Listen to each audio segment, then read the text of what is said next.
Word on the street is Taylor Swift is relieved that Blake Lively's case has ended up in a landfill. I'm not surprised.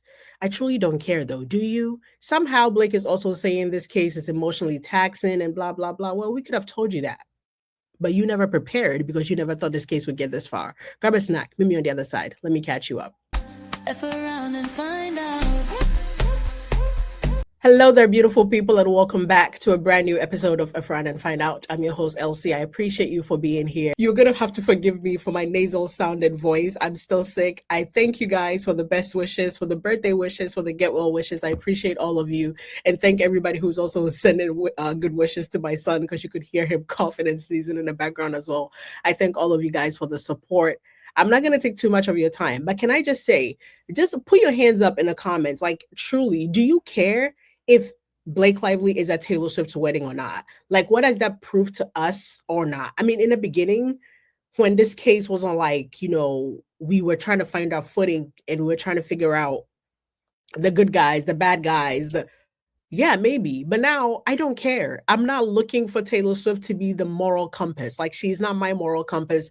I'm not looking to her to make moral decisions that make me feel good about myself or anything of the sort. I hope you guys aren't either. But truly, I feel like whether or not Taylor Swift's wedding goes according to plan and smooth and Blake Lively is a guest or not has nothing to do with anything. What it means for her karma, what it means for who she is up to her. Again, whether or not Ryan and Blake are guests at her wedding is her business. I truly don't care. Like, I don't know why it's news, but that is being reported. Also, there is an article in People magazine today saying Blake Lively didn't start this lawsuit thinking it would be easy. And I think what they meant to write was Blake Lively didn't mean to start this lawsuit at all. She never thought it would go past 24, 48 hours where Justin Baldoni and, Jamie Heath, the Wayfair parties, would have seen her lawsuit and just cowered. She never expected them to fight back. Let's look at those articles now. That Blake Lively's legal war against Justin Baldoni has been emotionally taxing amid her setbacks in case. Well, duh, it's a lawsuit. But she didn't plan for a lawsuit. She planned for headlines. She didn't file this lawsuit thinking it would be easy, a source tells People, after a judge threw out 10 of her 13 claims. Please leave us alone, Blake. Ugh.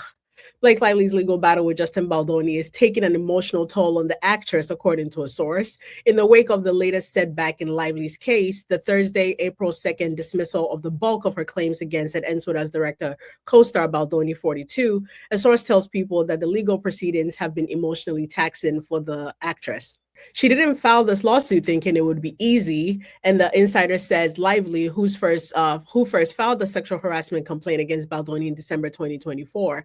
In the filing, Lively alleged misconduct on the Colleen Hoover adaptation set and a retaliatory smear campaign, which Baldoni has denied.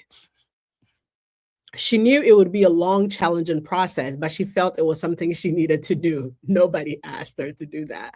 The source says of Lively, the legal battle has been emotionally taxing, but Blake has stayed focused. The Gossip Girl alum allegations have never changed. It has quite literally changed every other day. And she's looking forward to her day in court. The source continued to add, she's balancing this with all her responsibilities at home. As a mom, she has many other priorities, which help her stay grounded. I mean, as a mom, I have a lot of priorities, but I also have no nannies on staff. If I had 4 kids and a nanny per kid, I mean, I can handle a lawsuit with ease. I wouldn't anticipate any emotional toll. The insider shares that the mom of 4 is excited for some quiet time this summer with her family once this is behind her. Is that quiet time going to happen at Taylor Swift's wedding? We're going to get to that. The new insight into Lively's mindset amid her legal battle with Baldoni comes shortly after the actress shared a message to her fans. You guys know, we looked at this about 3 videos back where she showed the slideshows, and the Ashley, Brianna, Eve had a good one. She said, hey, Blake, I have Canva too.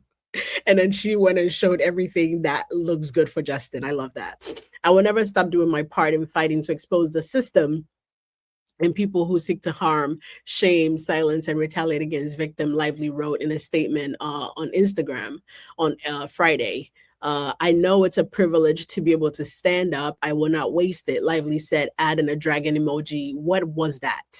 What was that dragon emoji? Was that some call sign, a battle cry for Taylor Swift, or what was that? A possible reference to the alleged text she sent comparing herself to Game of Thrones character Khaleesi. The fact that she is childish enough, like in a moment like this, it's not a heart, it's not like a broken heart, it's not nothing like that. A dragon, like, the controversy around that, and you still chose to do that. Elsewhere in her statement, the star encouraged fans not to be distracted by the digital soap opera, adding that the physical pain from digital violence is very real. It is abuse and it is everywhere. My claims won't be the first or last time you see examples of the extreme dangers of retaliation. And then you guys have seen this. She went on to compare this to children in school, to cyberbullying, to children on your phone. She tried to like call on moms and people with young children, and it was very bizarre. It was very, very weird. Like it gave me the heebie-jeebies. Like, you never thought this case would go this far, because you never thought Justin would fight back. You can be honest and say that. You can actually be honest and say, I never thought they would even attempt to fight back. We will believe you sooner if you say that, rather than all this stuff. Now it is being reported that Taylor Swift is reportedly relieved by Blake Lively's loss, as her guest list finally confirms if she's attended her wedding. I just want to say there's nothing here that confirms Taylor is inviting Blake to the wedding or not. This is an article that a man, I think, named Rob Shooter wrote on Substack. I never use Substack, so I don't know who this man is. But when details about Taylor Swift's upcoming wedding to Travis Kelce began to be reported, people were not just interested in the when and where, but also in who was on the guest list. So this man, Rob Shooter, wrote on my birthday, actually, saying, exclusive, Taylor Swift is relieved after Blake Lively's legal loss, but watching closely. What does that even mean? Hello, hello, hello. Taylor Swift is breathing a sigh of relief, but she's not relaxing. I want to just say clearly, I'm not a Swiftie. I'm not a Taylor Swift fan. I can also be honest and say, I don't think this conversation happened with Taylor or anybody close to her. Like, I can open a Substack tomorrow and write this exact same thing, and you cannot refute it. Taylor Swift is breathing a sigh of relief after Blake Lively suffered a devastating legal setback with 10 of her 13 claims dismissed. Insiders say Taylor sees it as a turning point and hopes is the beginning of the end. It's a huge relief. One insider tells Naughty But Nice, this case just got dramatically weaker. But behind that relief, frustration. No one understands why Blake isn't trying to settle. The source adds, from the outside, it looks like she's already lost. And Taylor, she wants out of this orbit of this drama fast. She wants this wrapped up before her summer wedding, the insider reveals. The timing couldn't be worse. I also don't think it's that serious. Like, Taylor, you can have your wedding. Nobody is worried about that. Maybe I'm not that much of a Swiftie, so I don't care. But the trial has nothing to do with your wedding. I don't think people are going to be that invested in whether or not Blake is there, or at trial, or at both places at the same time. I just don't see that happening. But that's what this man is writing. Despite their once close friendship, insiders say the situation has shifted. Taylor has nothing to do with this. Taylor has everything to do with this. Let's get that together. She was supporting a friend, that's it. But the fallout has been real. This has affected people around Blake, the insider explains, and some feel she didn't fully consider that, including Taylor. There's a sense this didn't need to go this far. The source adds that ego took over. Still, Swift is staying quiet publicly and strategic privately. She's watching everything, the insider says, but the last thing she wants is her. I just realized I've been reading this to you guys and I'm on a different page. I apologize. She's watching everything, but the insider says, because the last thing she wants is her name or text dragged into this again. Too late. Translation, relief but not peace, the source says, not until it's completely over. But I'm like, okay, once it's completely over, then what? Like, when the case is over, then what? Taylor is going to put out a statement, or she's just going to go and live in her life? Like, you're living your life now. It's not like you're stuck in a house. It's not like you've become a shut-in. You released a whole album. You've been on press tours. You were at the award thing recently for the Hall of Fame, I believe. It's not like this case is stopping you from living your life. So this, to me, makes no sense. Why she's waiting for this to be over, or for the outcome of this? Like, what do you think is going to happen once this case ends? Like, we're going to all write you a letter saying, hey, Taylor, this case is over now. You can go on your merry way. No, we're going to move on like you were never here in the first place. we've got all we needed from you. We've seen your text, we've seen where you stand, we've seen what you contributed. It's done and dusted. Like, I don't know why you're making this weird for no reason, by the way. But yeah, that's where this is at now.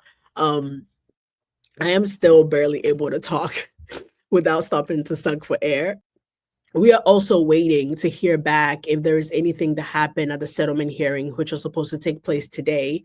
The judge had required the two parties to attend a settlement hearing. I told you guys on another video. So unless I never posted that video, I can't remember if I ever posted it or not. But the settlement conference was supposed to be today at 3 p.m. Blake's team, at 4 p.m. the other side. So there's nothing on the docket yet.